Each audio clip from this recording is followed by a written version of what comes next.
तुम्हारी बातें सुनी, तरक्की देखी, इन्वेस्ट भी किया, मगर हम इतने बदनसीब निकले यारो की अगले दिन से ही लोअर सर्किट लगने लगा।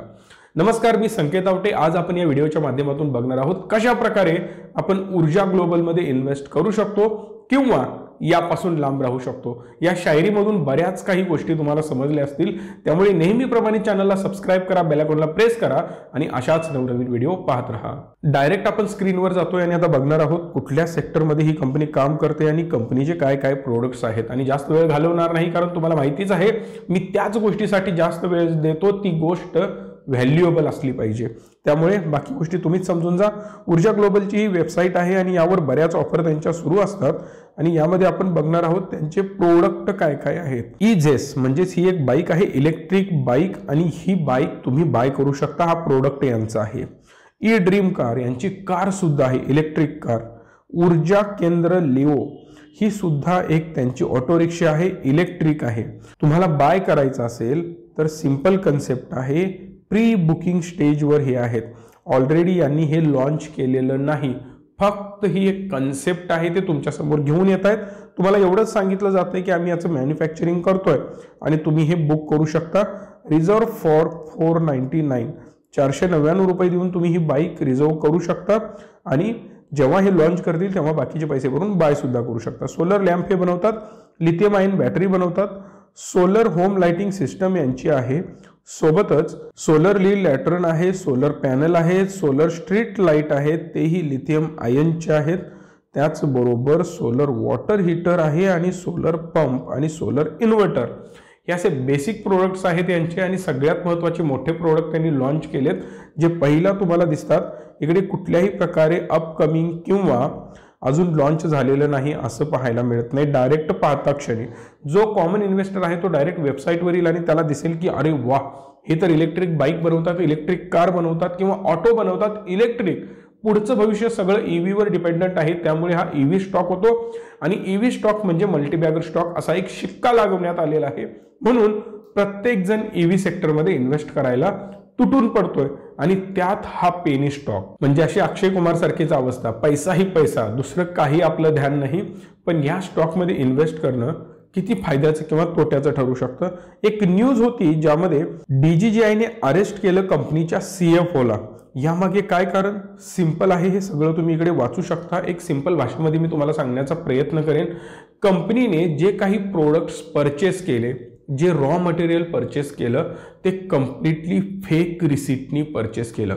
कुठल्याही प्रकारे कुठल्याही कंपनीशी ट्रेड केला नाही, डील केलं नाही, मटेरियल आलं नाही, डायरेक्ट त्या कंपनीला या कंपनीमधून पैसे देऊन टाकले। म्हणजेच कंपनीवर खर्च पडला याचा अर्थ त्यावर टॅक्स लागणार नाही, ते पैसे रूट करून बाहेरून पुन्हा घेण्यात आले। दुसरी महत्त्वाची गोष्ट, यांनी प्रोडक्ट कुणालाही विकले नाहीत, पण फेक इनव्हॉइसेस दाखवून त्यांना हा सेल झालेला आहे असं सुद्धा दाखवण्यात आलं, जेणेकरून कंपनीचा सेल वाढला आहे म्हणून आपण इन्व्हेस्ट करायला जातो आणि तिकडे जाऊन फसतो। अशा प्रकारे फ्रॉड करून कंपनीचा सेल वाढवण्यात आला। कंपनीचे पैसे वाचवण्यासाठी किंवा टॅक्स वाचवण्यासाठी रॉ मटेरियलवर खर्च केल्याचं खोटं सांगण्यात आलं आणि कंप्लीट टॅक्स इव्हिजन करण्याचा प्रयत्न करण्यात आला। या सगळ्या गोष्टी बघता क्षणी कळतं की डायरेक्टरने हे सगळं त्यांनी ॲक्सेप्ट केलं, हो आम्ही हे केलं होतं। पण यावरून एक कळतं की कंपनीचे जे इथिक्स आहेत, कंपनीचे फंडामेंटल्स आहेत, कंपनी लॉयल आहे का, या सगळ्या गोष्टीवर क्वेश्चन मार्क्स उभे राहतात आणि मनामध्ये शंका निर्माण होते। त्यामुळे क्लिअरली मी इथं सांगेन की माझा या कंपनीकडे लॉंग टर्म मध्ये बघण्याचा दृष्टिकोन कम्प्लिटली निगेटिव्ह आहे। ते आता आपल्याला फायनान्शियल्स बघितल्यानंतर सुद्धा समजणार आहे। जर तुम्हाला दररोज स्टॉक मार्केटमधून कमाई करायची असेल तर ॲडव्हान्स टेक्निकल अनालिसिस कोर्स आमचा जॉईन करू शकता या नंबरला कॉल करून। जर तुम्हाला आम्ही रिसर्च केलेल्या स्टॉकमध्ये इन्व्हेस्ट करायचं असेल तर रिच मी स्मॉल केसला सबस्क्राइब करू शकता, लिंक डिस्क्रिप्शनमध्ये आहे। या नंबरला कॉलही करू शकता। तुमचा कंप्लीट पोर्टफोलिओ डिझाईनचं काम आम्ही करत असतो। मार्केट कॅप आहे कंपनीचं 1316 कोटी, पीई रेशो 668, खूप मोठा आकडा आहे। 668 पी रेशो इकडे बघायला मिळतो। आरओसी आहे 1.72, सेल्स ग्रोथ जगापेक्षा जास्त -5.49, 7 वर्षाची सेल्स ग्रोथ 3.80 आणि जर तुम्ही 5 वर्षाची सेल्स ग्रोथ बघितली तर 3%। ते पण मला वाटतं यांनी फेक इनवॉइस वगैरे जे काही जनरेट केले ते करून हे उद्योग केलेले असतील, ते आता इन्व्हेस्टिगेशन फेजमध्ये आहे. त्याचे काय रिझल्ट्स येतात, काय काय ॲक्शन्स घेतली जाते त्यांच्यावर, हे सुद्धा आपल्याला बघावं लागेल. याने हाय बनवला होता 34.8 रुपयाचा, जवळपास 35 रुपयाला हा स्टॉक पोहोचला होता आणि 5 रुपयावरून त्याची सुरुवात झालेली होती.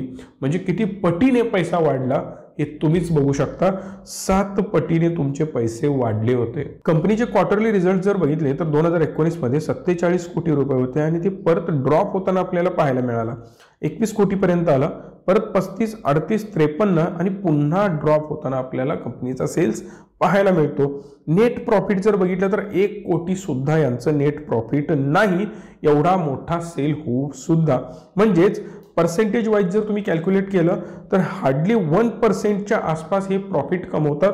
ही खूप मोठी निगेटिव्ह गोष्ट आहे. ओव्हरऑल प्रॉफिट अँड लॉस आपण 2014 पासून जर कॅल्क्युलेट केला तर ते सुद्धा बघायला मिळेल तुम्हाला. नेट प्रॉफिट फक्त 1 कोटी रुपयाचा आहे, ज्यामध्ये 114 कोटी रुपयाचा सेल आहे. म्हणजेच 1% सुद्धा ओव्हरऑल प्रॉफिट यांनी कमवलेलं नाही. इकडे तर पुढच्या वर्षी -1 कोटी रुपये, 1 कोटी, 1 कोटी, -1 कोटी, 0, 1 कोटी, 2 कोटी आणि 2 कोटी. एकदम निग्लिजिबल यांचा प्रॉफिट मार्जिन आहे किंवा प्रॉफिट नाहीच म्हणू शकता. डेट सुद्धा नाही, प्रॉफिट सुद्धा नाही. कम्प्लिटली टॅक्स इव्हिजनचा प्रकार याच्यामध्ये होतो की काय अशी प्रायमा फेसी शंका माझ्याही मनामध्ये आहे. याचं कन्फर्मेशन माझ्याकडे नाही, पण सिंपल याच्यावरून कळतं जरी तुमचा धंदा 150 कोटीपर्यंत जातोय, 120, 130, 140 कोटीचा आहे, मग त्यामधून प्रॉफिट नाही असं कसं शक्य आहे? बरं, पुढच्या गोष्टी तुम्ही ॲक्टिव्हिटीज केल्या काय? तुम्ही जर त्याच पैशाचा वापर करून मोठ्या प्रमाणात ॲडव्हर्टाइजमेंट केली, मोठ्या प्रमाणात सेल आणला, तर याचा अर्थ इकडे सेल वाढलेला तर दिसायला पाहिजे, पण सेल तेवढाच आहे. कुठलाही मोठा फरक इकडे झालेला पाहायला मिळत नाही. 2x आहे, 3x आहे, 10x आहे, सेल वाढतोय, हे काही इकडे बघायला मिळत नाही. कंपनी ऑलरेडी डेट फ्री आहे, मी तुम्हाला बोललोच होतो. 2018 मध्ये शेअर होल्डिंग प्रमोटरचं बघितलं तर 33% पासून आता ते 32% पर्यंत पोहोचलेलं आहे. FIIs आणि DIIs यांच्याकडे ढुंकून सुद्धा बघत नाहीत, हे सुद्धा लक्षात घ्या. जर मोठमोठ्या इन्स्टिट्यूशन्सना यांच्यावर विश्वास नाही तर तुम्ही आणि आम्ही किस खेत की मुली. पण सगळ्यात हुशार या जगात कोण आहे तुम्हाला माहिती आहे? पब्लिक. कारण जिथे पेनी स्टॉक, जिथे स्वस्त, तिथे आपण 65% वरून 68% पर्यंत आपण इन्व्हेस्टमेंट वाढत गेली. आपली इन्व्हेस्टमेंट आपण कंटिन्युअसली वाढवतोय. याचा अर्थ बघा कशा स्टॉकमध्ये आपल्याला इंटरेस्ट असतो. 68% पर्यंत आपली यामध्ये इन्व्हेस्टमेंट आहे. प्रमोटरची जेवढी नाही इन्व्हेस्टमेंट त्यापेक्षा जास्त आपली होते. आणि यामध्ये पण एक सिक्रेट आहे, ते सुद्धा मी तुम्हाला दाखवतोय. पब्लिकमध्ये खरे पब्लिक कोण हे सुद्धा तुम्हाला बघायला मिळेल. MDS infrastructure limited 4.82%, Jagdish Malhotra 1.38%, प्रकाश गोयल 1.22%, गुप्ता यांच्या जर तुम्ही इन्व्हेस्टमेंट्स बघितल्या तर हे सगळे जण प्रमोटरच्या रिलेटेड, ओळखीचे, नात्यातले, रिलेशनमधले हे सगळे आहेत. यामध्ये एक गोष्ट महत्त्वाची ही तुम्हाला मी सांगेन, जेव्हा 2-5% या मुवमेंट होईल ना, स्टॉकला अप्पर सर्किट, लोअर सर्किट लागू शकतं. जर हे 4%, 5% जे शेअर्स तुम्हाला दिसत आहेत, सडनली जर सेल केले तर सलग 4-5 दिवस लोअर सर्किट लागू शकतं. एवढी मोठी गोष्ट या स्टॉकमध्ये होऊ शकते. सो सिम्पली मला हेच सांगायचं आहे, कम्प्लिटली ऑपरेटर ड्रिव्हन स्टॉक आहे. मी बिलकुल घाबरणार नाही. तुम्हाला स्पष्टपणे सांगू इच्छितो, हा स्टॉक पूर्णपणे मॅनेज केला जाणारा स्टॉक आहे. ऑपरेटर ड्रिव्हन स्टॉक आहे. इन्व्हेस्ट करायचं नाही करायचं डिसिजन तुमचा आहे. तुम्ही तुमच्या फायनान्शियल ॲडवायझरला विचारून डिसिजन घेऊ शकता. पण मी तुम्हाला आता थोडंसं चार्टवर घेऊन जातोय आणि पुढच्या गोष्टी डिस्कस करतोय. ही जी लाईन बघताय ती कंप्लीट 10 रुपयाची लाईन आहे आणि 10 रुपयापासून हा स्टॉक इथे जर तुम्ही बघितलं तर 5-6 रुपयाची ही लाईन तुम्ही बघू शकता. ॲक्च्युली ही आपण 5 रुपये ते 10 रुपयाच्या दरम्यान हा ट्रेड करणारा स्टॉक आहे. मग एक कन्सेप्ट लक्षात घ्या की 6-7 रुपये ॲव्हरेज प्राइस आहे. मग असं अचानक काय झालं, हा स्टॉक डायरेक्ट 35 रुपयाच्या आसपास जाऊन पोहोचतो? लॉजिक काही आहे का? सिंपल गोष्ट आहे, फ्रॉड केसेस झाल्या, बऱ्याच गोष्टी निगेटिव्ह इकडे बघायला मिळतात. सेल आपल्याला ड्रॉप झालेला पाहायला मिळतो, प्रॉफिट कंपनीचं नाही. फेक ट्रेड इकडे केले जातात. आउटस्टँडिंग खूप मोठ्या प्रमाणात, कंपनी देणं खूप जास्त लागते आणि घेणं सुद्धा खूप जास्त लागते. मग हे सगळं चालेल कसं? सिंपल फंड आहे, कंपनीच्या उधारी प्रचंड प्रमाणात आहेत आणि कंपनीने सुद्धा उधार बऱ्या प्रमाणात माल उचललेला आहे.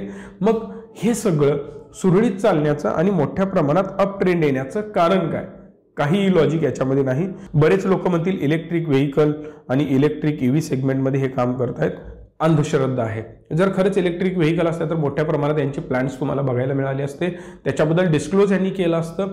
त्याचबरोबर त्यांच्या मशिनरी कुठे कुठे यांनी प्लॅन्स इन्स्टॉल केलेत किंवा कुठूनही आउटसोर्स करतायत, सगळ्या गोष्टी तुम्हाला बघायला मिळाल्या असत्या. काही बाईक्स यांनी, कार यांनी लॉन्च केल्या असत्या. अक्षरशः तुम्ही जर यांच्या कारचं डिझाईन जरी बघितलं तरी ऑलरेडी एक्झिस्टिंग कार्स आहेत त्या कार्स बरोबर या मॅच करतायत. म्हणजे डिझाईन सुद्धा चोरलेलंच आहे असंच मी स्पष्ट म्हणू शकतो. आणि ती एक कन्सेप्ट कार आहे, ती बिलकुल लॉन्च झालेली नाही. त्यामुळे डोळे झाकून त्यामध्ये इन्व्हेस्ट करू नका किंवा बुकिंगही करू नका गाड्यांचं. इथे कम्प्लिटली अप्पर सर्किट लागतं. जर हा स्टॉक जेन्युइन असता तर अप्पर सर्किट लागण्याचा प्रश्नच नव्हतं आणि परत पुढे जाऊन हे लोअर सर्किट लागण्याचा पण प्रश्न नव्हता. स्टॉक डायरेक्ट हा पोहोचला होता 35 रुपयावरून आणि आत्ता तो सध्या ट्रेड करतोय 26 रुपयापर्यंत. तुम्ही जर या लेवलला इन्व्हेस्ट केला असेल ना, अक्षरशः वाट लागली असेल, कारण डायरेक्ट तुमचा लॉस किती टक्क्याचा आहे हे सुद्धा तुम्ही इथे बघू शकता. सिम्पली 30% इकडे फॉल पाहायला मिळतो आणि हा मे बी अजून कंटिन्यू होऊ शकतो. पुढे जाण्याआधी ट्रेडिंग आणि इन्व्हेस्टिंग करण्यासाठी डीमॅट अकाउंट गरजेचं असतं. जर डिस्क्रिप्शनमध्ये दिलेल्या लिंकवरून जर तुम्ही डीमॅट अकाउंट ओपन केलं तर मी जे ट्रेड करतो ते कॉल्स मी तुम्हाला प्रोव्हाइड करत असतो रिचमीच्या माध्यमातून. सो लवकरात लवकर या नंबरला कॉल करू शकता. अदरवाईज डिस्क्रिप्शनमधल्या लिंकवरून तुम्ही एक डीमॅट अकाउंट ओपन करू शकता. जर तुम्ही नवीन इन्व्हेस्ट करणार असाल अशा स्टॉकमध्ये मी तुम्हाला रिकमेंड करेन आणि रिक्वेस्ट सुद्धा करेन की फंडामेंटली स्ट्रॉंग स्टॉक असणाऱ्याच क्वालिटी पेनी स्टॉकमध्ये इन्व्हेस्ट करू शकता. पेनी स्टॉक आहे, प्राइस कमी आहे म्हणून डोळे झाकून कुठल्याही स्टॉकमध्ये इन्व्हेस्ट करू नका. जर ऑलरेडी इन्व्हेस्टेड असाल तर माझं मत आहे योग्य लेवलला बाहेर पडलेलं तुमच्या फायद्याचं ठरेल. आणि नवीन बाईंग हात जोडून तुम्हाला मी सांगू इच्छितो की यापासून दूर राहा. अशा कुठल्याही स्टॉकमध्ये फालतू फंडामेंटल असणाऱ्या आणि फ्रॉड गोष्टी होणाऱ्या स्टॉकमध्ये इन्व्हेस्ट करू नका. आणि पर्टिक्युलरली ज्यामध्ये हायर ऑथॉरिटीज सगळ्या इन्व्हॉल्व आहेत. त्यामुळे लवकरात लवकर हा व्हिडिओ सर्वांपर्यंत शेअर करा. प्रत्येकाला समजायला हवं की क्वालिटी स्टॉक काय असतो. नुसता न्यूजमध्ये आहे म्हणून मी त्यामध्ये इन्व्हेस्ट करणार असं जर तुम्हाला वाटत असेल तर तुम्ही फसू शकता. वेगवेगळी लोक वेगवेगळ्या कारणासाठी याला प्रमोट करत आहेत, त्याबद्दल मला जास्त बोलायचं नाही, पण तुम्हाला ते समजतच असेल. म्हणून लवकरात लवकर व्हिडिओला लाईक करा, शेअर करा, तुमची मत मला कमेंट करून कळवा. जेवढ्या जास्त कमेंट येतील त्याच विषयावर मी व्हिडिओ बनवणार आहे. धन्यवाद. Stay tune and stay positive.